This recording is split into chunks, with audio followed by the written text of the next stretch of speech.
Kita masuk ke sumber waras, Prof. Bahwa tahun 2018 kita tahu hak guna bangunan sumber waras habis. Dan kemudian di tahun 2014, sumber waras lahannya dibeli oleh pemerintah Provinsi DKI Jakarta. Pertanyaan saya adalah, apakah ketika 2018 hak guna bangunannya habis, maka tanah tersebut menjadi seluruhnya milik negara sehingga Yayasan Sumber Waras tidak lagi berhak untuk memiliki tanah tersebut dan bangunannya? Tidak, tanah itu menjadi tanah negara, dikuasai langsung oleh negara.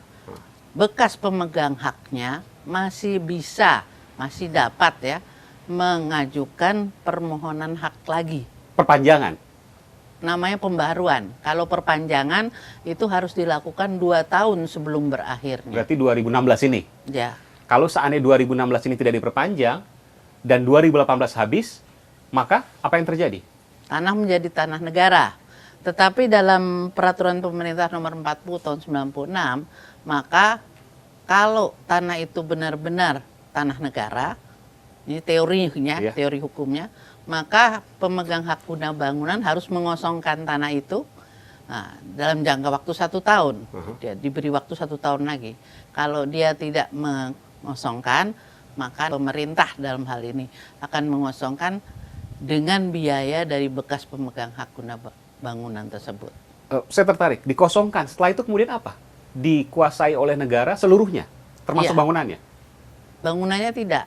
Bangunan tetap milik sumber waras? Iya. Tapi tanahnya tidak boleh digunakan kecuali atas seizin negara? Iya. Yang mengatur tanah negara adalah BPN? Sekarang Menteri Agraria dan Tata Ruang dan yang bertindak juga sebagai Kepala Badan Pertanahan Nasional. Pusat, betul.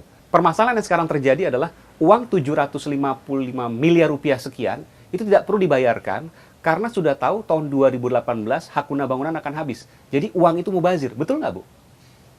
Saya rasa tidak. Karena tetap kalau misalnya sudah berakhir tahun 2018, itu tidak begitu saja pemerintah daerah dapat mengajukan permohonan hak. Bisa ngambil serta-merta? Tidak bisa. Tidak bisa. Serta-merta harus membayar ganti rugi kepada bekas pemegangnya hak.